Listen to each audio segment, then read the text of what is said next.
What does that even mean, Bauer's Game Corner? Ahoy there, YouTube! I'm back again today for another game review. And today I'm very excited to be checking out Coup Reformation from Indie Board and Cards. This is for 2 to 10 players. Wowza, take about 15 minutes to play, and it's for ages 14 and up. But before we get into that, I want to thank one of my fantastic Kickstarter backers who helped send us to Gen Con. I want to thank the Infantry, the creators of Creative Clash. It was a board game, a card game on Kickstarter that I liked an awful lot. Be sure to check out my review of it, and also go to their website, creativeclashgame.com. But back to Coup Reformation from Indie Board and Cards. This is the sequel to the astoundingly popular Coup. The original one was on Kickstarter. It blew up. It made a lot of money on Kickstarter, and I did a review for it. It's one of my favorite game night games. So, is the expansion good? I don't know. Let's open it up and see how it plays. Alright then, we're going to take a look at what you're going to set a Coup Reformation. This is from Indie Board and Cards, as I mentioned. And first and foremost, we have our handy-dandy rule booklet. It is a very small rule booklet. It will have you up and running in no time. In fact, I'd say if you're familiar with how to play Coup, this will probably have you up and running in, I'd say, about 5 minutes. So that's always fantastic, very well done rule booklet. One thing I want to mention is I'm not going to be going into exactly how Coup itself plays, because this expansion doesn't add too much to the gameplay itself. So if you don't know how to play Coup, I would recommend going back to my old review on Coup, or many of the other videos on Coup, and learning how to play it, then come back so you can kind of understand what I'm talking about here. First shout out I want to give is for the box that Indie Board and Card made. As many people that backed the Kickstarter know, the original box had so much stuff in it that it like kind of wiggled like this, and you could never close it, and it just bugged me so much. This one you will not have this problem. It's a very nice sized box, still very small, but you can fit absolutely everything in there. Now that we have that aside, let's go over what you're going to get in the game. The first thing you're going to get are these little help-thee cards. These cards are going to help you, and they'll have, the different actions you can take: tax and steal and assassinate, blah, blah, blah, blah, blah. If you know how to play the game, you know how to play this. Double-sided, and for new people, they're very, very helpful. Next, you are going to have they're going to give you more cards because you needed more cards so you could play with more people. Now the game plays up to 10. However, if you backed both Kickstarters, I think now you can play up to like 17 or something crazy like that. But one thing you'll notice is they give you alternate artwork, which I think is more along the lines of the Resistance or whatever. Anywho, I still hate the artwork, but some people really dig it. But they're going to give you more cards to play with, which is always a good thing. Another thing they include is the Inquisitor, because I believe this was a Kickstarter special thing. So now they give you the Inquisitor, so you can play with the Inquisitor, and I highly recommend playing with the Inquisitor if you never have. She has the special ability to exchange cards, with the court deck, or force another player to exchange. She also blocks stealing. So she has more than 1 or 2 power. She has 3, so that's kind of nice. She's really cool to play with. Do recommend. Now, let's get to what's new in the game. And there's really, I'd say, 3 new things in the game. The first one is very minimal. These are 5-point coins. That's it. They're 5 points instead of the original 1 point. Very simple. They're gold. You're not going to mistake them. That's it. You get 5 of those in the game.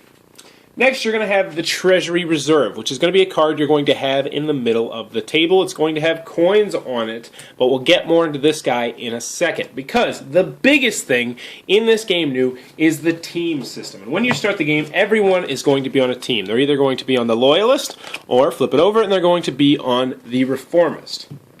So here's how this works. When you start out the game, it's just going to alternate, so it'll go red, blue, so on and so forth. But the thing is, you may not attack at all. Like, you can't even call people out, players that are on your team. So this red guy here and this red guy here, they cannot attack each other. They can't do anything to each other. They're actually on each other's team for right now. So essentially, this blue guy is like, oh no. And we'll add a couple more so you can get more of a feel for it. So let's pretend we have a 5-player game. So these 2 blue guys are against these 3 red guys. But one of the things you can do now is in addition to taking your actions on your cards or whatever, you can also pay either 1 or 2 coins to change your or someone else's team. So essentially, if you want to change the color of your team, so let's say it's this guy's turn, if he wants to, join the red team because he's worried that this guy's going to coup somebody, so let's pretend this guy has 7 coins. It's this guy's turn, he's going to go, you know what, I'm going to pay 1 coin, and I'm going to change my color to red. Now, this 1 coin actually goes on here on this treasury reserve we talked about earlier. We'll get more to that in a second. So now, essentially what's happened is you have to figure out which side you're going to be on when you want to be on that side, because now this guy's like, oh no, this is not good news. Now, so you can change your color for 1 coin. The other thing you can do is you can change someone else's color for 2 coins. And once again, if you spend it, it goes right back on the treasury reserve, which we'll get into next. So let's say this guy, instead of doing that, he wants to... We're going to go with our old scenario. That this guy, it's his turn, this guy has 7 coins. He might pay 2 coins to do whoop that. So now... this guy that's about to coup somebody, most likely, is actually on his team, so he can't coup him. So there's going to be tons of different options here about when you're going to be changing people's colors, if you're even going to bother changing people's colors. Spoiler alert, you're absolutely going to want to be changing teams, at least 2 to 3 times a game. But so that's an added extra crinkle in the game. One more thing I want to mention is that if everyone is on the same team, then everyone can attack everyone. So if it's like this, then this guy definitely wants to change himself into blue, because that means there's now 4 other people to attack instead of just 1. And that's how the team-based system works. So the other action you can take on your turn, in addition now, is they added that you can change the color of your team or someone else's team, is that you'll be able to take all the money off the treasury reserve. And sometimes this can really add up to 3, 4, 5 coins. Anyone can do this, anyone at all, but the Duke is not allowed to. He can if he lies, but if he gets called out, he either has the option to put back the coins and say, you know what, okay, yeah, you're right, I'm the Duke, I'm going to put back the coins. Or if he's not the Duke, he has to flip over both of his cards to show that he's not the Duke and draw 2 new cards. Obviously, if one person, if one of your cards is dead, then you only flip over 1 card. But at that point, if he shows that he's in fact not the Duke, then he gets to take the coins. The player that challenged him is going to lose one of his cards in typical coup fashion, and he will get all the money on the treasury reserve. That's his 1 action. But anywho, other than that, it's a pretty standard version of coup. You're going to keep going around until only 1 person is standing, and that is how Coup Reformation is played. Alrighty then, Coup Reformation from Indie Board and Cards. What are my final thoughts? Let's go over the pros, let's go over the cons. First, on the con side, if you didn't like the original Coup, this will probably not change your mind. It doesn't add much at all. Let me rephrase that. If you didn't like the original Coup, it really doesn't add much at all. And it's not going to change your opinion on the game. Also, 2 players, Indie Board and Cards. Come on, really?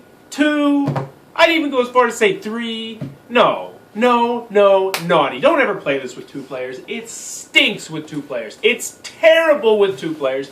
And 3 players, it's only marginally better. The only way I would ever play this with 2 players or 3 players is if this was the only game I had with me, or the only game I had, period. And then I still might do something else. 2 to 3 players, definitely can't recommend. Any number higher, definitely can recommend. Spoiler alert! The last con I have with it is, if you don't like the artwork, which I don't, I think it sucks. They have the Resistance style artwork that came with the game, and they have the old style artwork, and I think they're both garbage. But some people really like that futuristic thing. Not my personal cup of tea, but it doesn't hinder my enjoyment of the game. Because let's get this straight. Coup Reformation is a absolutely must-own expansion if you enjoy Coup.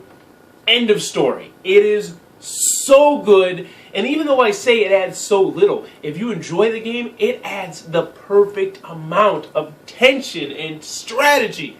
Like now it's like, oh man, I need to flip his card over. He's about to coup, and I don't want him to coup me, so I'm going to change his team, but then somebody else might change his team, or maybe I'll change my team. I don't know, but if we're on the same team, then everybody can attack everybody, and I'm freaking out, man.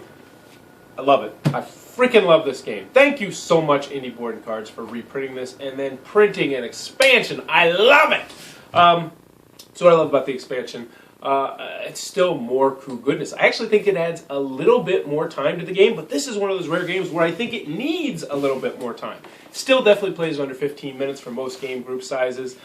Still same bluffing and lying and killing goodness from the original Coup. It's my favorite expansion of 2014. Absolutely must-own expansion. Coup Reformation. If you like Coup, go pick this up now. It's that good. And if you enjoyed this review, please be sure to subscribe to my channel. Also, I'm curious, what are some other good, really quick games similar to Coup? Now, they don't have to be like Coup, obviously, in a futuristic world where people are killing each other and ambassading and duking and blah, blah, blah, blah, blah. But I want to know some other really quick games that I want to check out. Thanks for your time, YouTube. That was the review for Up Reformation. For more reviews and previews, check back at Ours Game Corner.